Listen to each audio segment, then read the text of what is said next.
your First Alert weather with Chief Meteorologist Brad Travis. Well, the rain finally tapering off. We're going to take a look at rainfall totals since Monday, and they're pretty impressive coming up here in just a second.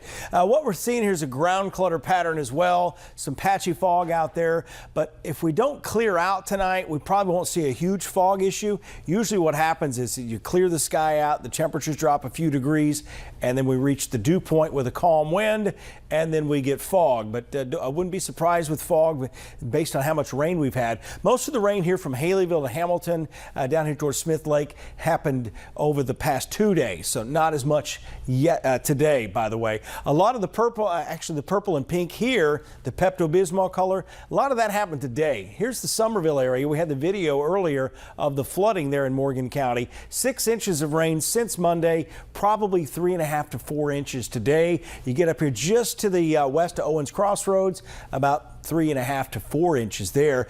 Downtown Huntsville, things kind of stalled out a bit, about an inch and a half the last few days, just south of Decatur along the Beltline. 4 inches of rain, and it was pouring down rain, a lot of lightning from Cherokee and Barton just to the west of the Florence area. So it's a good thing. You'd had a lot of street flooding. You may have had some minor flooding in the streets there in the Quad Cities, but you would have had a lot more had this area near Nitrate City that was producing all that lightning. That's about 4 inches of rain there, 3 to 4 in some of those locations. So it's fairly isolated. Look here, Rogersville. You're talking what rain? We just heard the thunder, right?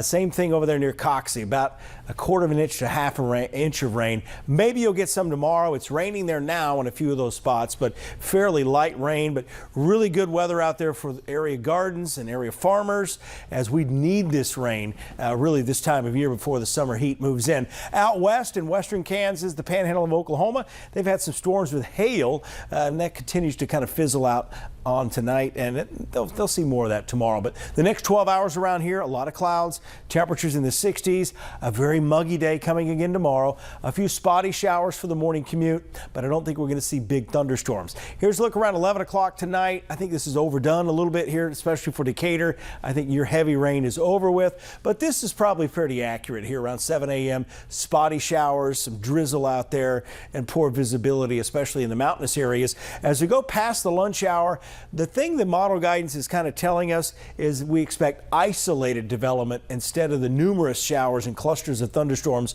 we had today. And this will continue on into the evening, and we could see one little cluster there where you do need the rain out west. 3-day forecast, to put that in there. Temperatures around 81 Thursday, 79 Friday. Rain chances will continue to be high the next couple of days, but overall, the best chance of rain is probably going to be Friday. Friday looks a lot like what we had today. There's that 10-day forecast. Temperatures in the low 80s, and then next week, hey, completely different. How about that? 82 to start it off Sunday, and then mid-80s Monday, Tuesday, Wednesday, and perhaps some storms late. Talladega weather looks good, by the way, especially Sunday.